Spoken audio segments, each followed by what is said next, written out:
Hey, it's Diego with Things You Develop, and today I'm talking about another very fun 35mm film camera.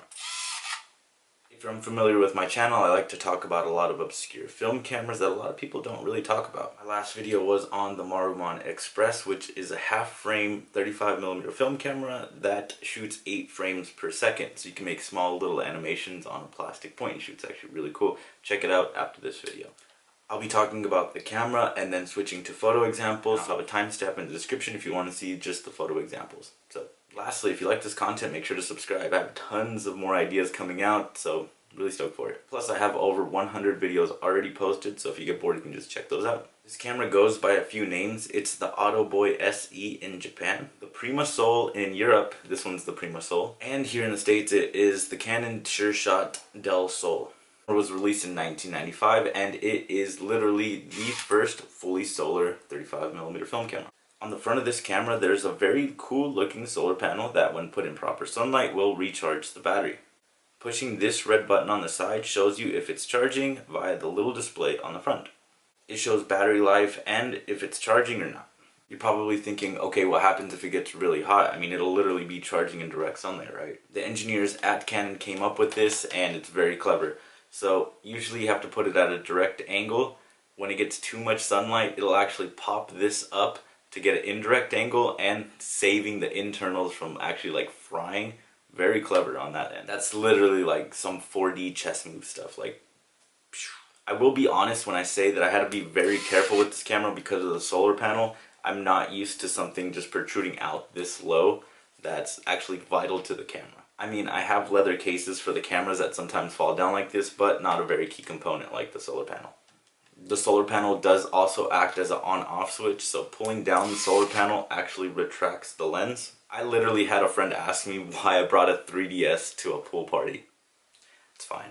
Another thing to be careful about with this camera is the lens. You have to actually close it slowly and wait for the lens to retract fully before actually closing it fully. With cameras like the Olympus Mu1, it retracts instantly, just shoots the lens down. This one, you have to take your time. So be very careful on opening it and also closing it. For being kind of a novelty camera, it actually has a pretty decent lens. I have the Canon 32mm f3.5 lens, which is actually pretty sharp, fairly decent. Moving to the camera's other features, it's actually a really solid camera. The charge produced from the solar panel actually runs the motor drive, so you have automatic advancement, no hand winding. It also has metering, so it'll give you a proper exposure every time, and an automatic flash, so if there's not enough light, the flash will go on automatically. Very smart. There is also a no flash button as well as a portrait / fill flash option right here on the side. There is a self timer button, so if you just push down the self timer button, it'll actually just take the picture. I did not know that. Took an accidental picture. Came out actually fantastic. So it's one of those things you can shoot and it actually won't miss. It's pretty good.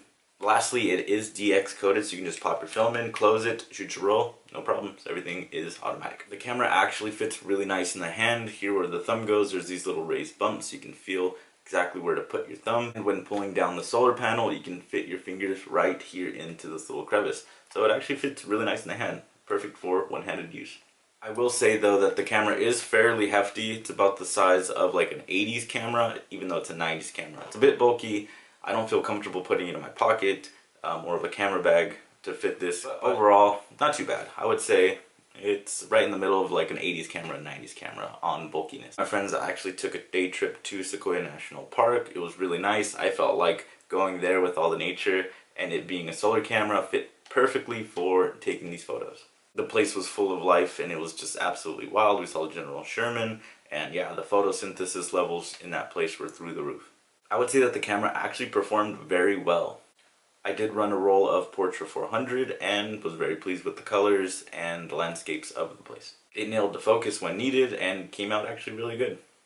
I did have the camera on full charge before I left and never had to worry about making sure if there was enough energy in the camera. It stored it properly and it was really good. When this camera had come out, basically these Canon and all these like 90s point and shoots, they had it down to a science. They've been making 35mm film cameras for a long while, so yeah. I'll do a pros and cons of this camera. The solar panel, although very cool, it does become a bit of an inconvenience, especially since I went on for that hike. It was kind of scary having it just kind of jumbled around in my camera bag, taking it out, stopping, taking pictures, and then just slipping back in. I was very worried about the solar panel the whole time. This is like retirement or finances, but at one point in time, you're gonna have to change the internal battery of this camera. There becomes a point in time where the camera recharges and discharges so many times that it literally cannot hold a solid charge anymore. So inevitably there'll be a point in time, hopefully in the long future, especially with this camera, that I'll have to go in and replace the internal battery. I did see an article on how to do that, and I'll leave it in the description. So if you have this camera, maybe you have a bad battery, that could help you out.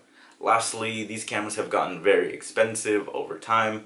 I paid $300 for this camera, which is fairly high for a pretty standard point and shoot, but the big selling point, again, the solar panel. So yeah, although it's really cool, it is a bit of a novelty for most photographers. This isn't something that you might want to go directly to. I recommend just like a Canon Sure Shot, very similar optics, and yeah, no solar panel. Okay, so I bashed the camera too much. Let's talk about the pros. This is an absolutely unique film camera that a lot of people don't have. Harnessing the power of sunlight is literally the most analog thing possible. There's something really poetic about the fact that sunlight powers it, takes the images, it's the whole circle, it's the circle of life, it's fantastic. And I mean, it is a bit of a conversation piece. Even the 3DS thing, it's kind of like, that's a really different camera. I've never seen anything like that. It's actually really fun. If you have more analog friends, I'm sure they'll be in awe of this and be like, what is that? That's pretty cool. Okay, so that wraps up this video. Let me know what you think in the comment section down below. Make sure to subscribe if you like cameras like this. I have tons of more cameras that I have to shoot, that I have to go through. Cameras are my favorite thing, that's all I talk about. So look forward to those, plus the ones I already have posted. There is a link in my bio to my website, aimshootdevelop.com. It does have links to my Instagram and TikTok, where I post a lot of little bonus content that makes it there before it makes it to YouTube, which is here, the main stage. Behind the scenes look before anything gets posted. So yeah, that is pretty much it. Keep shooting film, take care, peace.